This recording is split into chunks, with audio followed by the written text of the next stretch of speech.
আজ আপনাদেরকে জানাবো সঞ্চয়পত্রের সীমাবদ্ধতা সম্পর্কে। অর্থাৎ একজন ব্যক্তি তার নিজ নামে কত টাকার সঞ্চয়পত্র ক্রয় করতে পারবেন।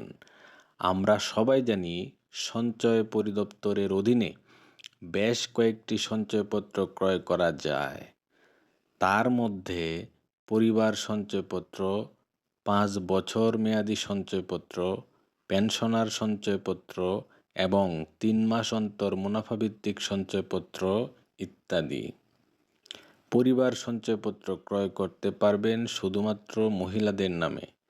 ৫ বছর মেয়াদি সঞ্চয়পত্র ক্রয় করতে পারবেন বাংলাদেশের যে কোনো নাগরিক। পেনশনার সঞ্চয়পত্র কিনতে পারবেন শুধুমাত্র যারা পেনশনভোগী এবং ৩ মাস অন্তর মুনাফাভিত্তিক সঞ্চয়পত্র কিনতে পারবেন বাংলাদেশের যে কোনো নাগরিক।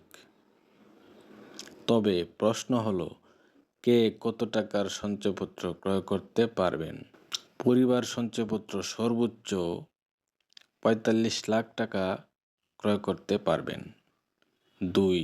৫ বছর মেয়াদি সঞ্চয়পত্র একক নামে ৩০ লক্ষ টাকার এবং যৌথ নামে ৬০ লক্ষ টাকার ক্রয় করতে পারবেন। পেনশনার সঞ্চয়পত্র ৫০ লক্ষ টাকার ক্রয় করতে পারবেন। এবং সর্বশেষ ৩ মাস অন্তর মুনাফাভিত্তিক সঞ্চয়পত্র একক নামে ৩০ লক্ষ টাকার এবং যৌথ নামে ৬০ লক্ষ টাকার ক্রয় করতে পারবেন।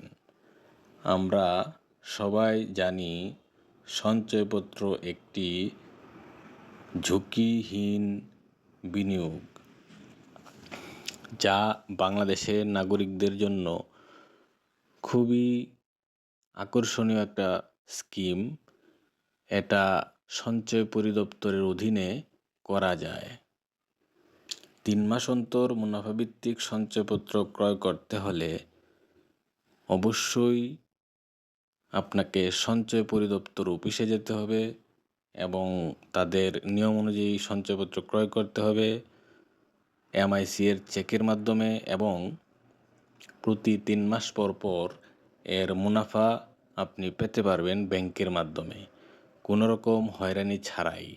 তবে সকল সঞ্চয়পত্র মেয়াদ শেষে অটোমেটিক আসল টাকা আপনার ব্যাংকে এসে জমা হয়ে যাবে।